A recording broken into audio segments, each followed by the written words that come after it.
नमस्कार दोस्तों, मैं हूं योगेंद्र शर्मा, आपके अपने YouTube channel youth study point पर। आज हमारी चर्चा होगी हिंदी भाषा में वाक्य नामक टॉपिक पर, क्योंकि रीट और पटवार इन दोनों भर्तियों में वाक्य विशेष टॉपिक होता है, जिससे एक प्रश्न L1 और L2 दोनों में ही पूछा जाता है। तो सबसे पहले अपन चर्चा करते हैं कि वाक्य क्या होता है। तो देखिए, वाक्य की परिभाषा होती है सार्थक पदों का वह समूह है जिसमें योग्यता, आकांक्षा और सन्निधि सभी पद विद्यमान हो, वाक्य कहलाता है। पुनः बोल रहा हूँ, सार्थक पदों का वह समूह है जिसमें योग्यता, आकांक्षा और सन्निधि आदि सभी पद विद्यमान हों, वाक्य कहलाता है।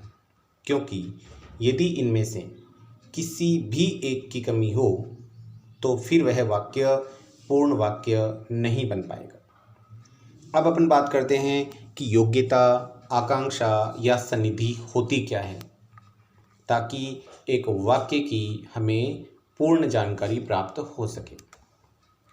तो देखिए, कुछ वाक्य हैं आपके सामने। पहला वाक्य है रोको मत जाने दो। दिखने में एक वाक्य है, लेकिन हम इसे वाक्य नहीं कह सकते क्योंकि इसका कोई अर्थ नहीं है। यदि अपन इसको यूँ बोलते, रोको मत जाने दो, यानी रोको के बाद यदि अल्प विराम का प्रयोग किया जाता तो इसका अर्थ होता रोको मत जाने दो, अर्थात उसे रोकना होता। लेकिन यही अल्प विराम यदि अपन मत के बाद लगाते, रोको मत जाने दो, तो भी यह वाक्य पूर्ण वाक्य होता। लेकिन अब रोको मत जाने दो, जहाँ कोई अल्प विराम का प्रयोग नहीं है, तो ये एक अपूर्ण वाक्य है, यानी इसको वाक्य नहीं कह सकते। तो इसमें कमी है, वो है सन्निधि की। यानी यदि किसी वाक्य में विराम चिन्हों का सही प्रयोग नहीं किया जाए तो वहाँ सन्निधि नामक विषय का अभाव होता है। तो रोको मत जाने दो में सन्निधि का अभाव होने के कारण इसे वाक्य नहीं कह सकते। तो सन्निधि क्या होती है? वाक्य निर्माण करते समय यदि विराम चिन्हों का उचित प्रयोग न किया जाए तो वहाँ सन्निधि नामक तत्व की कमी होती है। दूसरा वाक्य है आजकल किसान वो विद्युत से सिंचाई करते हैं। सामान्य तौर पे तो लगता है कि शायद वाक्य है, लेकिन वो विद्युत से सिंचाई नहीं होती।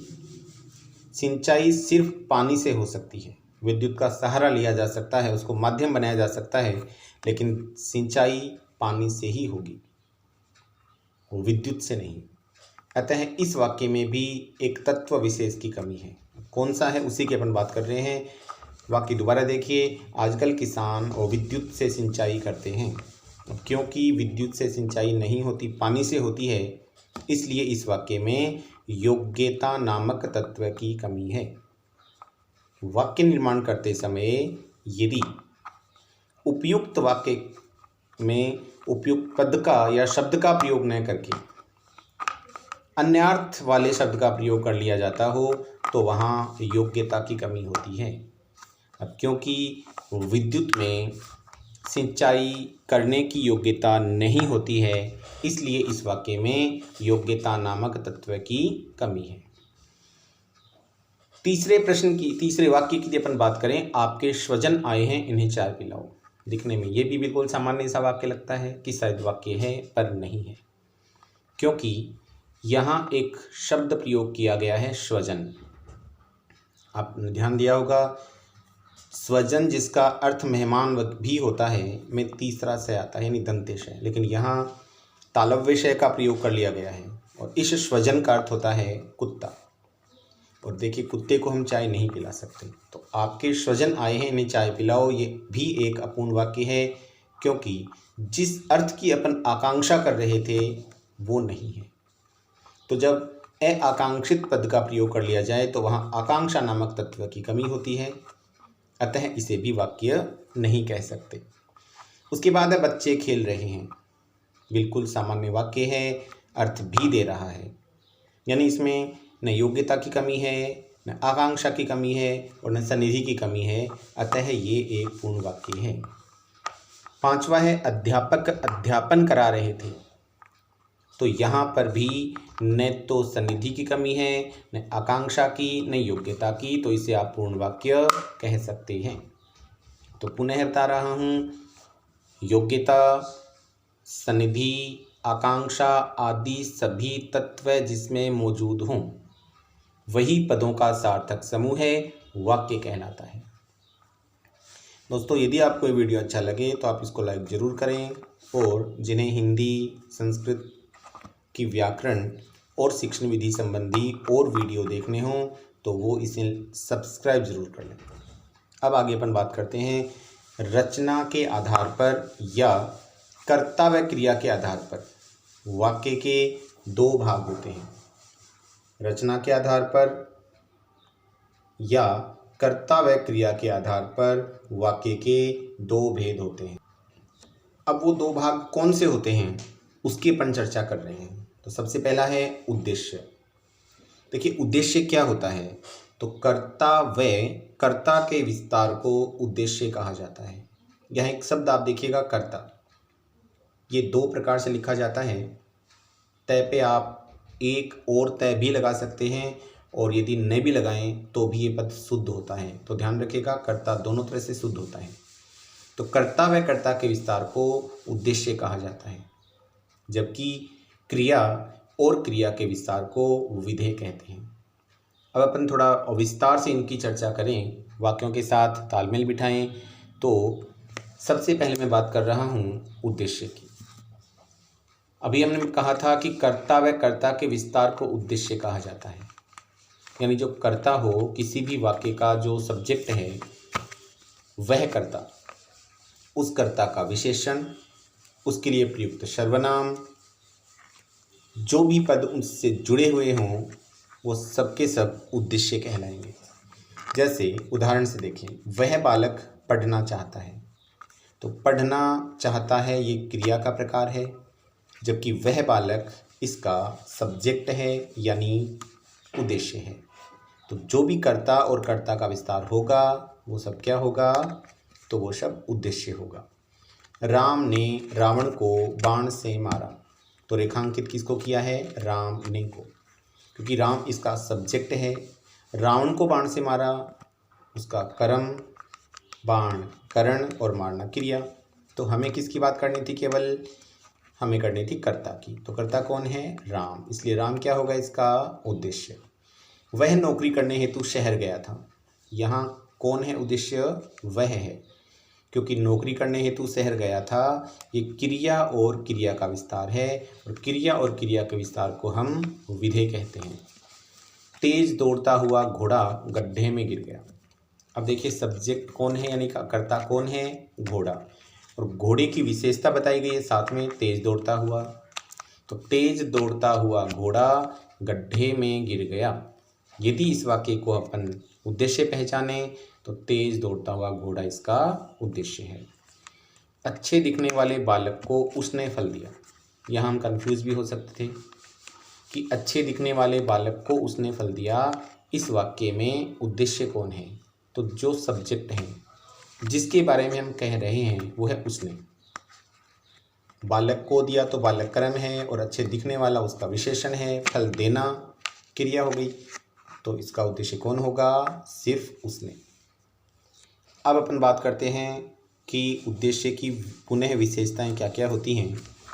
तो उद्देश्य वह होता है जिसमें कर्ता कारक, उस कर्ता कारक के लिए प्रयुक्त विशेषण और सर्वनाम को रखा जाता है, अर्थात जिसके विषय में हम कहते हैं वो उद्देश्य कहलाता है।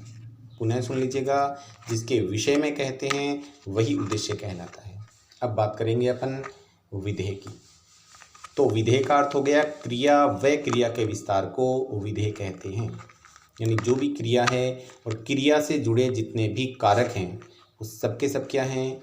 वो सबके सब हैं विधेय। अब आप कहेंगे क्रिया से जुड़ने वाले कारक, तो आपको एक बात बता रहा हूँ कारक को हम दो भागों में विभाजित करते हैं हिंदी में, कर्ता से संबंधित कारक और क्रिया से संबंधित कारक। तो कर्ता से संबंधित एक तो कर्ता कारक होता है, संबोधन होता है और संबंध कारक होता है, जबकि क्रिया से जुड़ने वाले कारक होते हैं कर्म, करण, संप्रदान, अपादान और अधिकरण। इसलिए कर्म, करण, संप्रदान, अपादान और अधिकरण कारक, उनके लिए प्रयुक्त संज्ञा, सर्वनाम और विशेषण सबके सब क्या होंगे? विधेय होंगे। तो क्रिया और क्रिया के विस्तार को विधेय कहा जाता है। जैसे वह बालक पढ़ना चाहता है, तो पढ़ना क्रिया है और पढ़ना चाहना क्रिया का विस्तार हो गया, तो ये पढ़ना चाहता है विधेय पद है। राम ने रावण को बाण से मारा, तो कर्ता को हटा दीजिए, राम ने को, बाकी जितना पद बचा वो सारा का सारा क्या है? तो वो सारा का सारा है विधेय पद, क्योंकि मारना क्रिया है, कर्म कौन था? रावण, बाण क्या है? करण कारक है। तो अभी मैंने कहा था ना, कर्ता संबंध कारक, संबोधन कारक को छोड़कर जितने भी पद आए आप उनको विधेय कहेंगे। अगला है वह नौकरी करने हेतु शहर गया था, तो कर्ता कौन है? वह, जो वह है उसे छोड़ दीजिए, उद्देश्य है, बाकी जितना पद बचा सारा का सारा क्या है? विधेय है। तेज दौड़ता हुआ घोड़ा गड्ढे में गिर गया, तो घोड़ा क्या था? कर्ता, और उसका विस्तार क्या हो गया? तेज दौड़ता हुआ। तो तेज दौड़ता हुआ घोड़ा उद्देश्य है, अब जो बच गया, गड्ढे में गिर गया, वो क्या है? विधेय है। अच्छे दिखने वाले बालक को उसने फल दिया, अब देखिए उसने, ये तो क्या है? उद्देश्य। अब जो भी बच गया वो चाहे वाक्य में इसके पहले बचे चाहे लास्ट में बचे, कहीं भी बचे, कर्ता को वाक्य से अलग कर दीजिए, उसके विस्तार को अलग कर दीजिए, जो बच जाएगा वो सारा विधेय है। यानी एक वाक्य में उद्देश्य और विधेय के अलावा कुछ भी नहीं होता। अब अपन कुछ उदाहरणों की बात करते हैं, कुछ प्रश्नोत्तर करते हैं अपने वाक्य के विषय में। जैसे उठो, जागो और आगे बढ़ो, इसमें उद्देश्य पद कौन सा है? उठो, जागो, आगे बढ़ो या कोई भी नहीं? तो आप इसको एक बार पॉज करिए और कॉपी में लिख लीजिए चाहे, या कमेंट बॉक्स में उत्तर लिखिए कि आपका उत्तर सही है या नहीं है। फिर मिलान करिए ताकि स्वयं पर आपका आत्मविश्वास भी बढ़े और तैयारी भी हो जाए। अब मैं इसका उत्तर बता रहा हूँ। इसका उत्तर है 4 नंबर, इनमें से कोई भी नहीं, क्योंकि उद्देश्य का मतलब होता है कर्ता, और इस वाक्य में कर्ता कोई नहीं है। कर्ता कोई नहीं है तो उद्देश्य भी कोई नहीं है। दूसरा देखिए, पढ़ते हुए बालक को अध्यापक ने पुकारा, वाक्य का विधेय क्या है? पढ़ते हुए बालक को अध्यापक ने पुकारा या पढ़ते हुए बालक को पुकारा, आपको विधेय ढूंढना है। तो पुनः अपनी कॉपी में लिख के देखिए, वीडियो रोक लीजिए, कॉपी में लिख के देख लीजिए या कमेंट बॉक्स में लिख के देखिए कि आप सही उत्तर दे रहे हैं या नहीं दे रहे हैं। तो विधेय क्या होता है? क्रिया। क्रिया कौन है? पुकारना। अब देखिए हम किसके बारे में कह रहे हैं, किसने कहा है? अध्यापक ने कहा है, तो अध्यापक हो गया उद्देश्य। आप अध्यापक ने को हटा दो, बाकी जितना भी वाक्य बचेगा वो सारा का सारा कौन है? विधेय है। तो पढ़ते हुए बालक को पुकारा, यानी 4 नंबर विकल्प बिल्कुल सही उत्तर है। इसके बाद है हमारे देश के प्रधानमंत्री को अंतर्राष्ट्रीय स्तर पर सम्मानित किया गया है, वाक्य का उद्देश्य क्या है? अब की बार आपको ढूंढना है इस वाक्य में उद्देश्य क्या है। नंबर 1, हमारे देश के प्रधानमंत्री को। नंबर 2, अंतर्राष्ट्रीय स्तर पर। नंबर 3, अंतर्राष्ट्रीय स्तर पर सम्मानित किया गया, या नंबर 4, कोई भी नहीं।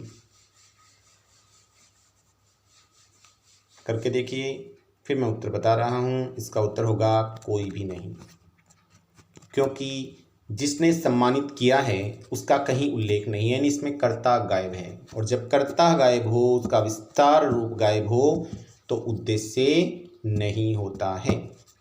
अब देखिए, हमने कुछ दिनों पहले पदबंध के बारे में पढ़ा था। आज इसी वीडियो में मैं आपके लिए छोटा सा टेस्ट लेकर आया हूँ, जिसका उत्तर आपको, सभी प्रश्नों का उत्तर कमेंट बॉक्स में लिख के बताना है कि आपने उत्तर सही लिया है या गलत।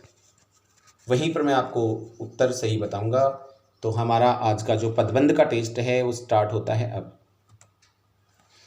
पहला प्रश्न है, 4 ताकतवर मजदूर इस भारी सामान को उठा लाए। रेखांकित पद है 4 ताकतवर मजदूर। इसमें पदबंध कौन सा है? संज्ञा पदबंध, सर्वनाम पदबंध, क्रिया पदबंध या विशेषण पदबंध? इसका उत्तर आपको कमेंट बॉक्स में लिखना है। दूसरे प्रश्न की बात कर रहा हूं अब। राम ने लंका के राजा रावण को मार गिराया। रेखांकित पदांश में कौन सा पदबंध है? विकल्प हैं संज्ञा पदबंध, सर्वनाम पदबंध, क्रिया पदबंध या विशेषण पदबंध। और आप सभी प्रश्नों में पांचवा विकल्प भी ले सकते हैं, इनमें से कोई भी नहीं। तीसरा प्रश्न, तीसरा है, बरगद और पीपल की घनी छांव से हमें बहुत सुख मिला। रेखांकित पद है बरगद और पीपल की घनी छांव से। कौन सा पदबंध है? संज्ञा, सर्वनाम, क्रिया या विशेषण? चौथा प्रश्न, उसका घोड़ा अत्यंत सुंदर, फुर्तीला व आज्ञाकारी है। जिसका रेखांकित पदांश है अत्यंत सुंदर, फुर्तीला व आज्ञाकारी। इसमें भी आपको पदबंध ढूंढना है। उत्तर कमेंट बॉक्स में लिखना है। विकल्प हैं संज्ञा, सर्वनाम, विशेषण या क्रिया। 4 ये विकल्प हैं जिनमें से उत्तर आपको कमेंट बॉक्स में लिखना है। पांचवें प्रश्न की बात करें। मैंने स्वाति की आधी रात तक प्रतीक्षा की। रेखांकित पद में पदांश है संज्ञा, सर्वनाम, क्रिया या विशेषण। पांचवा विकल्प आपको दिया हुआ है, इनमें से कोई नहीं। ये ध्यान रखना, हर में 5 विकल्प हैं, एक मैंने दिया नहीं, इनमें से कोई नहीं भी आप लिख सकते हैं। छठा है प्रश्न, बच्चा रोता हुआ माँ के पास गया। यहाँ एक बार ही रोता लिखना आपको। बच्चा रोता हुआ माँ के पास गया। रेखांकित पदार्थ में पदबंध है संज्ञा, सर्वनाम, क्रिया या क्रिया विशेषण। 4 विकल्प हैं संज्ञा, सर्वनाम, क्रिया या क्रिया विशेषण। सातवां, फूलों पर भंवरे मंडरा रहे हैं। कौन सा पदबंध है? रेखांकित पद में बताना है आपको। संज्ञा, सर्वनाम, क्रिया या इनमें से कोई भी नहीं। प्रश्न लिख रहे हैं तो आप पॉज कर लीजिएगा बीच बीच में। 8वें प्रश्न की बात कर रहा हूँ। मुझे सुनाई पड़ रहा है। रेखांकित पदांश में कौन सा पदबंध है? विकल्प हैं संज्ञा, सर्वनाम, क्रिया या क्रिया विशेषण। उसके बाद है 9वां प्रश्न, दीन दुखियों की सेवा करने वाले आप कौन हैं? रेखांकित पद क्या है?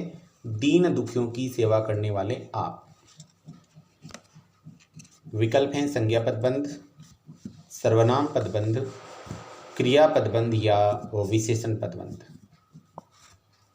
अंतिम प्रश्न है आज का। शेर की तरह दहाड़ने वाला वह क्यों काँप रहा है? रेखांकित पद कहाँ से कहाँ तक है? शेर की तरह दहाड़ने वाला वह क्यों काँप रहा है। रेखांकित पद में कौन सा पदबंध है बताना है। संज्ञा, सर्वनाम, क्रिया या क्रिया विशेषण, विशेषण। तो आज की चर्चा यहीं समाप्त होती है। पदबंध की प्रश्नोत्तरी के साथ वाक्य के लिए हम अगले वीडियो में वाक्य के प्रकार पढ़ेंगे और उसी के बाद वाक्य की भी हम एक प्रश्नोत्तरी रखेंगे। इसी के साथ आज का वीडियो समाप्त होता है।